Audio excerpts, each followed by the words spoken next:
ধীরগতিতে উন্নতি হচ্ছে কুমিল্লার বন্যা পরিস্থিতির। তবে এখনও পানিবন্দী জেলার ১৩ লাখ বাসিন্দা।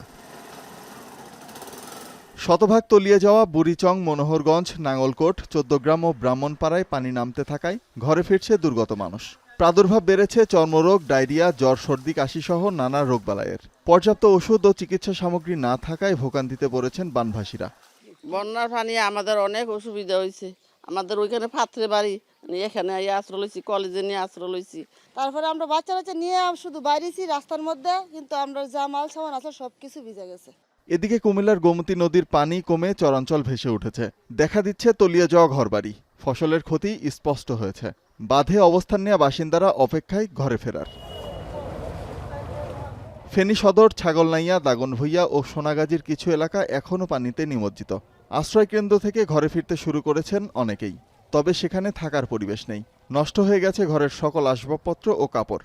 দেখা দিয়েছে খাদ্য সংকট। নতুনভাবে ঘুরে দাঁড়ানোর স্বপ্ন দেখছেন স্থানীয় বাসিন্দারা। খানা নাই, দানা নাই, রোগ শোক, এগুলো বিভিন্ন রকমের ঝামেলা। এখন মনে হয় বহুত কষ্টের মধ্যে আছি। জ্বর এবং পাতলা পায়খানা এইসব দিয়ে দিচ্ছে, ঠান্ডা। বাচ্চাদেরকে নিয়ে খাবার দাবার কিছুই নাই, আর ঘরে আসবাবপত্র বা যাই যে কিছু নিয়ে বসবো এরকম কিছুই আমাদের নাই। আমরা সব সরবরাহ হয়ে এখন পথের ভিখারি হয়ে আমরা পথে ঘাটে লুটি পড়ছি। 7 দিন হয়ে গেছে, আর ক্ষতি তো আমরা শেষ করা যাবে না বলে। ক্ষতি আপনার ফ্রিজ, দোকানের মাল সামানা সব শেষ।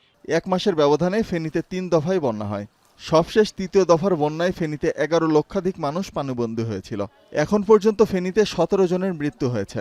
জেলার কৃষি, মৎস্য, প্রাণী সম্পদ খাতের ক্ষতির পরিমাণ দাঁড়িয়েছে প্রায় 1000 কোটি টাকা।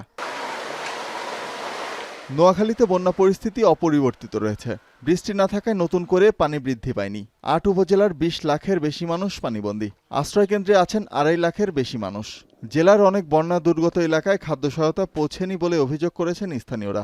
বন্যার পানি নামায় পানিবাহিত রোগ আর সাপে কাটা রোগের সংখ্যা বাড়ছে। হাসপাতালে দেখা দিয়েছে ওষুধ সংকট। জীবনযাপন অনেক কষ্টকর, কারণ পানি অনেক বেশি, অনেকজনের ঘরে থাকতে পারতেছে না। বন্যা যে পরিস্থিতি, রাস্তার উপরে গিরার মাথায় পানি, গিরার মধ্যে পানি, বাড়িতে সবাই ডুবে গেছে। এইটা তো সবাই দেখতে আছে। লক্ষ্মীপুরের 5 উপজেলার অধিকাংশ এলাকায় এখনও পানির নিচে। তবে বৃষ্টি না থাকায় কমতে শুরু করেছে পানি। সড়কে জমে থাকা পানিতে যাতায়াতের দুর্ভোগে বাসিন্দারা। শোভন মাহমুদ খান, এখন।